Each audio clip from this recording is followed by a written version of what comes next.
മുഖ്യന്റെ കള്ളങ്ങൾ ഓരോന്നോരോന്നായി വെളിച്ചത്ത് വരുന്നതിനിടെ സർക്കാരിന് കൂട്ടത്തിൽ നിന്ന് തന്നെ അടികിട്ടിയിരിക്കുകയാണ്. CPI സംസ്ഥാന കൗൺസിലിൽ മുഖ്യമന്ത്രി പിണറായി വിജയന് രൂക്ഷ വിമർശനമാണ് ഇപ്പോൾ നേരിട്ടുകൊണ്ടിരിക്കുന്നത്. ഭക്ഷ്യവകുപ്പിന് ബജറ്റിൽ തുക അനുവദിക്കാത്തതിലാണ് ഇത്തരത്തിൽ വിമർശനം. മുഖ്യമന്ത്രിക്ക് കത്തെഴുതി ഭക്ഷ്യമന്ത്രിയുടെ കൈ തെളിഞ്ഞെന്നാണ് സംസ്ഥാന കൗൺസിൽ അംഗവും ഭക്ഷ്യമന്ത്രി GR അനിലിന്റെ ഭാര്യയുമായ R ലതാദേവി പരിഹസിക്കുന്നത്. മുഖ്യമന്ത്രിക്ക് ആഡംബരത്തിനും ദൂർത്തിനും ഒരു കുറവുമില്ല. മുഖ്യമന്ത്രിയുടെ കാലിത്തൊഴുത്തിനും പശുക്കൾക്ക് പാട്ട് കേൾക്കാനും കോടികളാണ് ചിലവിടുന്നതെന്ന് VP ഉണ്ണികൃഷ്ണൻ കുറ്റപ്പെടുത്തി.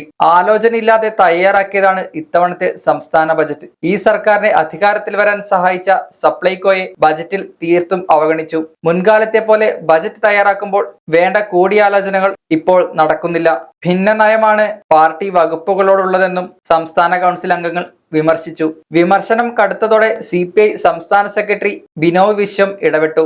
പറയേണ്ട വേദികൾ കാര്യം അവതരിപ്പിച്ചിട്ടുണ്ട്. തെരഞ്ഞെടുപ്പ് കഴിയുന്നതുവരെ ഒന്നും പുറത്തു പോകരുതെന്നും അനാവശ്യ ചർച്ചകൾ വേണ്ടെന്നും ബിനോയ് വിശ്വം മുന്നറിയിപ്പ് നൽകിയിട്ടുണ്ട്. വിദേശ സർവകലാശാലയ്ക്ക് എതിരെയും വിമർശനമുണ്ടായി. വിദേശ സർവകലാശാല വിഷയത്തിൽ മുന്നണിയുടെ നയവ്യതിയാനമാണ് ഇപ്പോൾ നടക്കുന്നത്.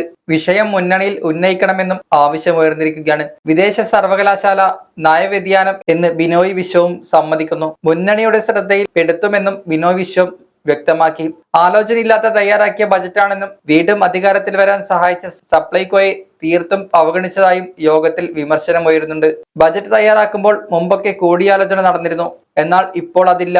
പാർട്ടിയുടെ വകുപ്പുകളോട് ഭിന്ന നയമാണെന്നും അഭിപ്രായം ഉയരുന്നുണ്ട്.